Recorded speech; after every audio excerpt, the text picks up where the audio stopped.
Hello, இன்றைக்கி நம்ம மீதமான கிச்சடி வச்சு எப்படி போண்டா செய்யலான்னு நம்ம பார்க்க போகிறோம். இப்போ காலையில் செஞ்ச கிச்சடி மீதமாக இருக்குது. இதை நல்லா உருண்டை உருண்டையாக எடுத்து பிடிச்சி வச்சுருக்கிறேன். இதில் நான் செய்யும்போதே பிரியாணி மசாலாலாம் போட்டு செஞ்சுருந்தேன். சப்போஸ் நீங்கள் வெள்ளை கலர் உப்புமாவாக செஞ்சுருந்தீங்கன்னா கொஞ்சோண்டு கரம் மசாலா போட்டு ஒரு பரட்டிக்கோங்க சூடு பண்ணிவிட்டு. இது பஜ்ஜி மாவு இட்லி மாவு மாதிரி பிசைஞ்சிட்டு ஆஸ் யூஷுவல் பொட்டேட்டோ போண்டா செய்கிற மாதிரி இந்த மாவு உருண்டைகளை இதில் முக்கி எண்ணெயில் பொரிச்சு எடுக்க வேண்டியது தான். எண்ணெய் சூடாகிடுச்சு.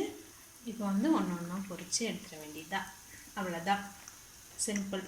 ஈவினிங் டீ கூட பசங்க ஸ்கூல்லேருந்து வரும்போது கொடுக்குறதுக்கு ரெடியாக இருக்கும்.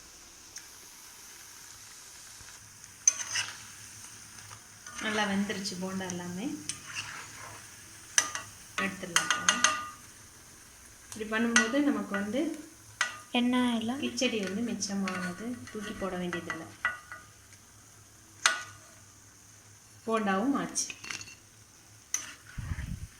எங்கள் வீட்டில் பசங்களுக்கெல்லாம் இந்த ரெசிபியை செஞ்சு ட்ரை பண்ணி பாருங்கள். சாப்பிட்டு என்ன சொல்கிறாங்கன்னு எனக்கு ஷேர் பண்ணுங்கள். இப்போ நம்ம செஞ்ச கிச்சடி போண்டா ரெடி ஆயிடுச்சு. வாங்க சாப்பிடலாம்.